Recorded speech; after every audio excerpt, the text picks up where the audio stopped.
Hello, I'm Greg with Primal Rights. Today we're going to be talking about one of our new wildcats, the 7mm PRC Primal. Now, those of you that have watched our previous content have seen the 6 PRC Primal that we released, and these cartridges, the PRC Primal cases, are all based on the parent case, which is a 6.5 PRC.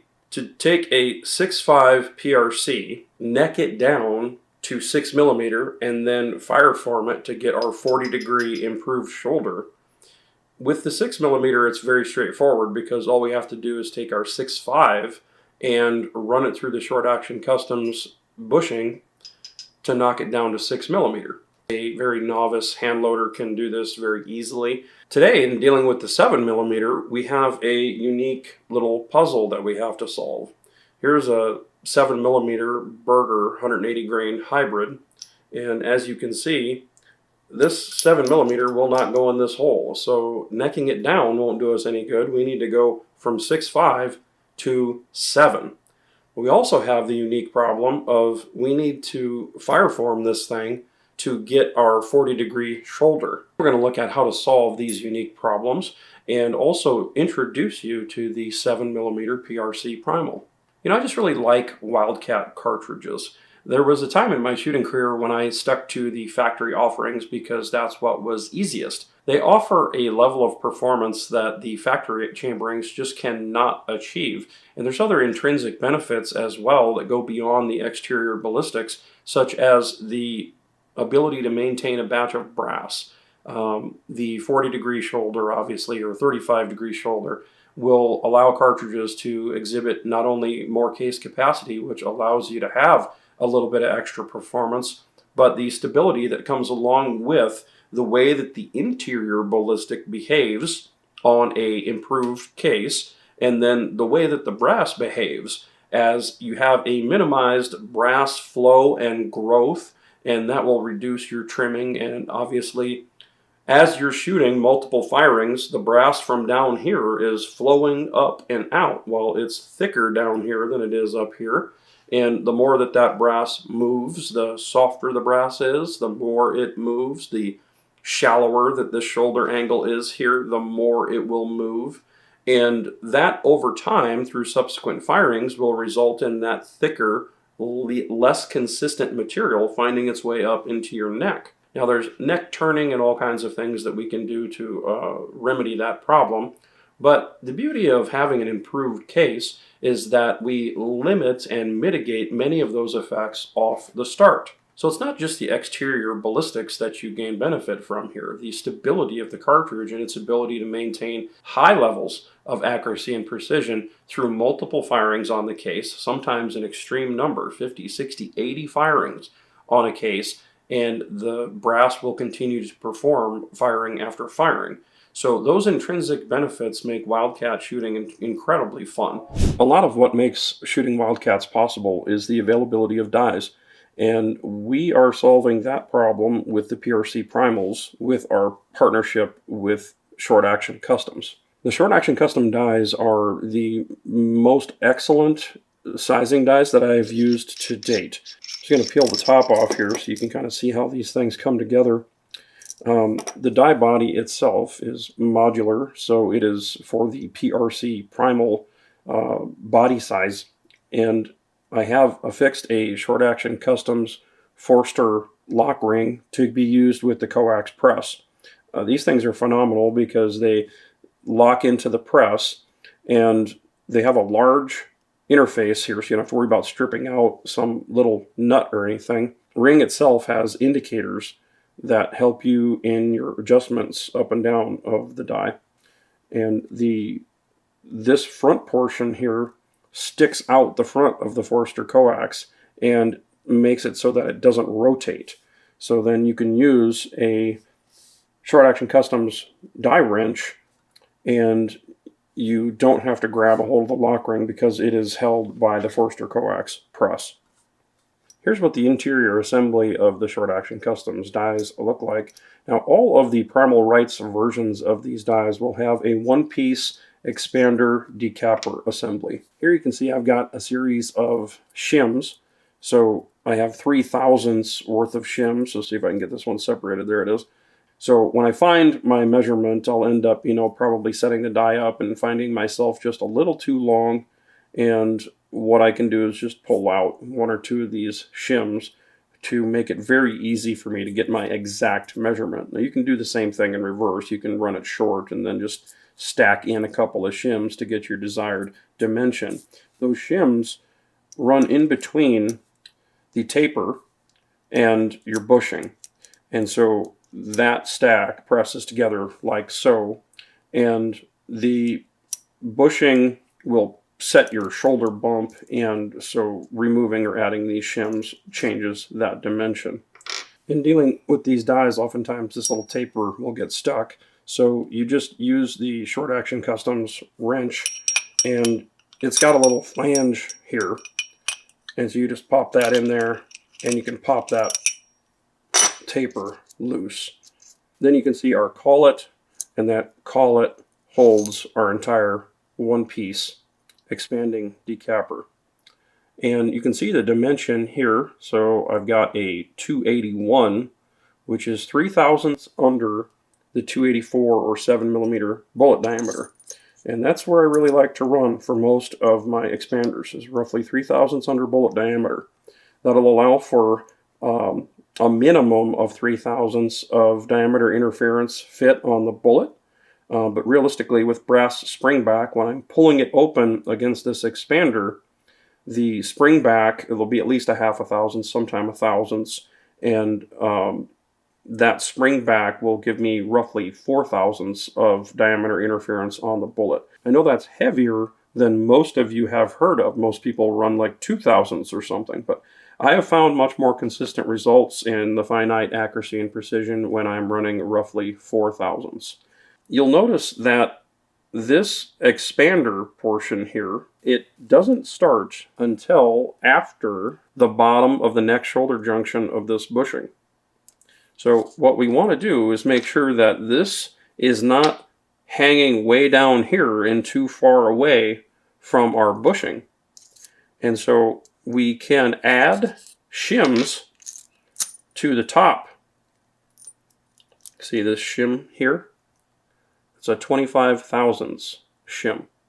And so we can add shims up here. We can control where our expander is in relation to where our bushing is. As we mentioned, this 7mm bullet will not go in that 6.5. And if you tried to seat a bullet, you would destroy the bullet and the brass. To help us solve this unique problem, we're going to use an expander die. Now these dies are set up so that they can use a multitude of different expanders, and a lot of companies provide these expander dies along with the associated expander mandrels. As you can see, these expanders are meant to be supported by the die body up in this area, and then they have a nice gentle radiused taper that brings you nicely up to your diameter. So just unscrew the die top, stick our expander in there, and screw the top back on, and we're ready to expand. Very critical that you use a proper lube on your cases when you're expanding, especially on the inside of the neck. And so we're going to use Imperial sizing wax, which is my favorite for this. And so this bore mop is impregnated with the Imperial sizing wax. I'm going to use this bore mop to give a nice twist on the inside of the neck of our cases. Now you can see there we have a ton of excess built up there, and I'm just going to wipe that off. We'll put our case into the press here, and we will expand. Okay. And what you're looking for is for that expander to go all the way through the neck. You don't want to stop short. So this 6.5 PRC case is now necked up to 7mm. And so that's where we need to be. Now that we have our brass expanded to 7mm, we need to try to test fit it in the chamber. We need to get our firing pin assembly out because the spring pressure that the firing pin puts on the cocking piece, the interface with the sear on the trigger, we need to remove that interference. So we need to get that out of there if we want to expect to feel anything. So we'll take that aside. Next thing that needs to come out is our ejector pin. Now, the ejector pin also pushes the case forward, and so to feel what we've got going on, we need to get that out of here.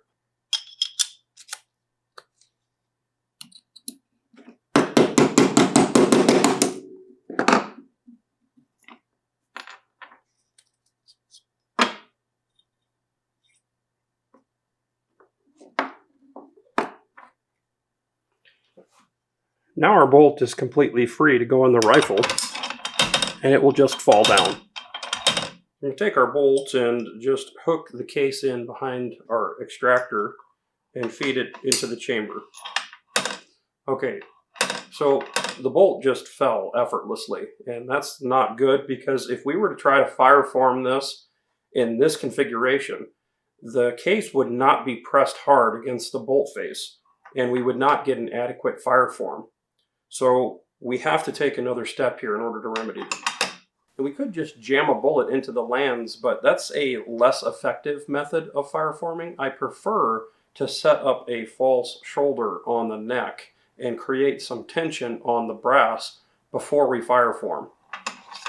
When we're necking brass down, it's very easy to create a false shoulder because we are starting with a large neck and we're squeezing it down in tighter diameter, and we can just set our die up to size a small portion of the neck or leave a portion of the neck unsized. And by doing that, our false shoulder pinches in the end of the chamber and keeps that brass pushed back against the bolt face tight. Well, in this instance, we're necking up. And so in order to get a false shoulder set, we actually have to do 2 expansions of the brass. You can see here these 2 expander mandrels side by side, and one of them says E28 and the other says T30.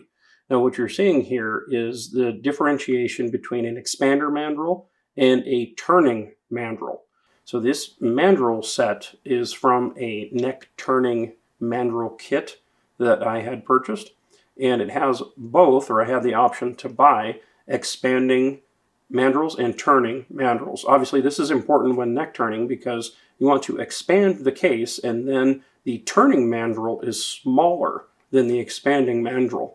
So that allows, instead of being a tight friction fit on the neck, it allows the turning mandrel to spin with full contact in most places, but it isn't a tight interference fit. So there's typically about 0.003 of difference in diameter between the expanding mandrels and turning mandrels.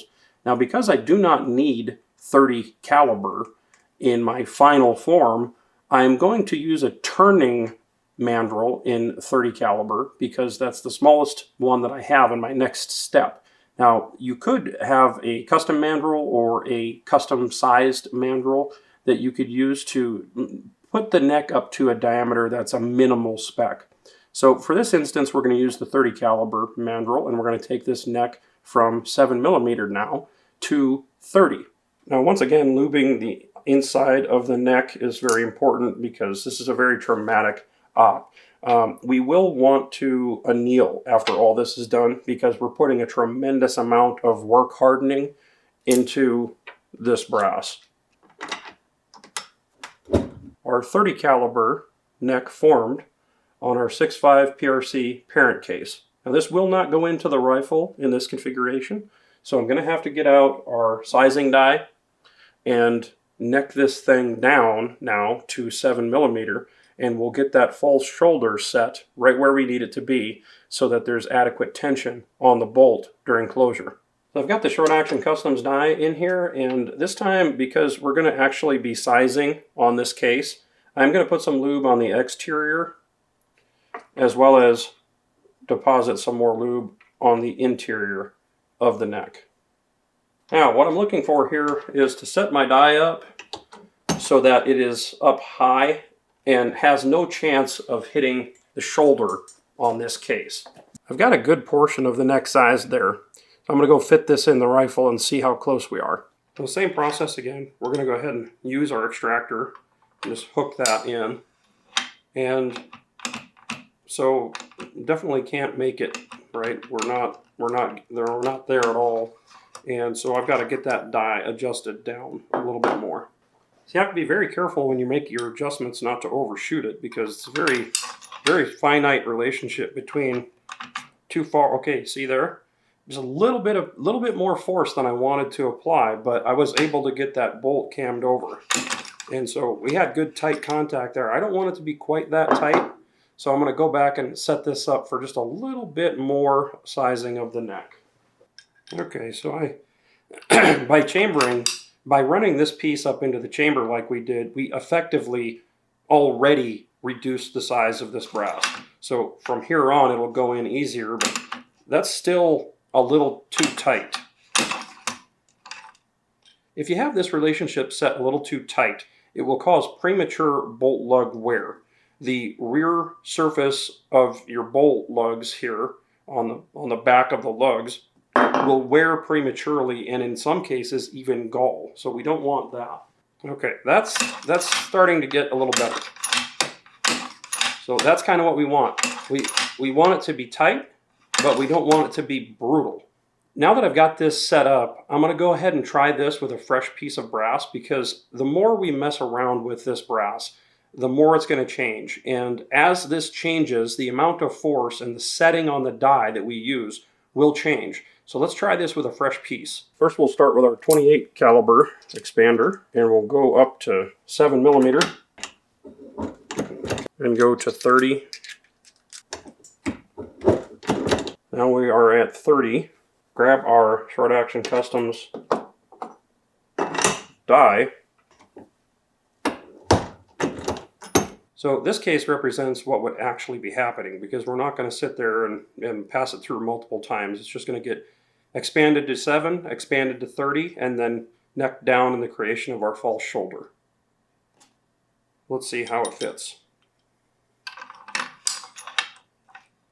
Yeah, that's about perfect right there. It doesn't take a ton of force, but it takes a fair amount. For the first firing, when I'm fireforming, I do like to leave the ejector plunger out, and so I'll probably do that. With this method, if you set this up tight enough, then you can put the ejector plunger back in, and the case will overpower the force that the ejector plunger is applying to it. So it's up to you how you want to set that relationship up. I like the control that I have and the extra feel that I have by just leaving it out.